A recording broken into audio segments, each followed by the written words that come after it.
ପ୍ରତିବର୍ଷ ଇଂରାଜୀ ନୂଆବର୍ଷ ଅବସରରେ ଜାନୁଆରୀ ମାସରେ ପ୍ରାୟ ଜାନୁଆରୀ ମାସରେ ଆମେ କଳିଙ୍ଗ ସଂସ୍କୃତି ଐତିହ୍ୟ ସୁରକ୍ଷା ମଞ୍ଚ ତରଫରୁ ପ୍ରତିବର୍ଷ ଏ ବନ୍ଧୁ ମିଳନ କରାଯାଏ। ଚଳିତ ବର୍ଷ ମଧ୍ୟ କରାଯାଇଛି। ଆମେ ଦଳମତ ନିର୍ବିଶେଷରେ ଅ, ବିଶେଷ କରି ଏକାମ୍ର ଅଞ୍ଚଳର ଏବଂ ବାହାରର ମଧ୍ୟ କିଛି ସାଥୀମାନେ ଯେଉଁମାନେ ସମାଜ ପାଇଁ ସମର୍ପିତ ସେମାନେ ରାଜନୈତିକ ଦଳର ହୁଅନ୍ତୁ ବା ନ ହୁଅନ୍ତୁ ଆମେ ସମସ୍ତେ ଏକାଠି ହଉ ଏବଂ ଅ, ଆଗାମୀ ବର୍ଷର ସଂକଳ୍ପ ନେଉ।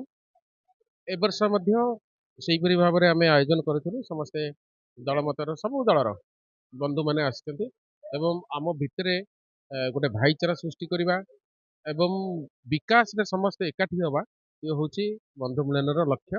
ତେଣୁ ଯେତେ ବନ୍ଧୁମାନେ ସବୁ ଆସିଥିଲେ ଆଜି ଏ କାର୍ଯ୍ୟକ୍ରମ ସଫଳ। ହଁ, ଆମର ଯେତିକି ବନ୍ଧୁ ଆମର ଆମେ ଯେତିକି ଏକାଠି ପ୍ରାୟ ବନ୍ଧୁମାନେ ରହିଛୁ ସେଇମାନଙ୍କୁ ଆମେ ଡାକିଥିଲୁ, ସେମାନେ ସମସ୍ତେ ଆସିଥିଲେ। ହଁ, ଯେହେତୁ ସେ ଏକାମ୍ରର ବିଧାୟକ ଅଛନ୍ତି, ସେ ବି ଆମର ବନ୍ଧୁ, ତେଣୁ ତାଙ୍କୁ ମଧ୍ୟ ଆମେ ଡାକିଥିଲୁ, ନିମନ୍ତ୍ରଣ ଦେଇଥିଲୁ, ସେ ମଧ୍ୟ ଆସିଛନ୍ତି।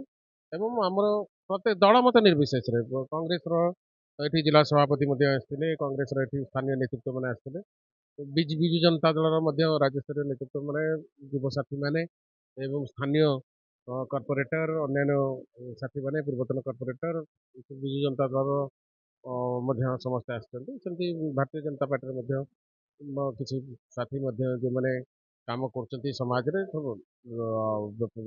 ରାଜନୈତିକ ଦଳ ଉର୍ଦ୍ଧ୍ୱରେ ସାମାଜିକ କାର୍ଯ୍ୟ ହେଉଛି ଗୋଟେ ସବୁଠୁ ବଡ଼ କଥା। ତେଣୁ ସାମାଜିକ କାର୍ଯ୍ୟ ଯେଉଁମାନେ କରୁଛନ୍ତି ସେମାନେ ସମସ୍ତେ ଆମେ ଏକାଠି ହେଇଛୁ।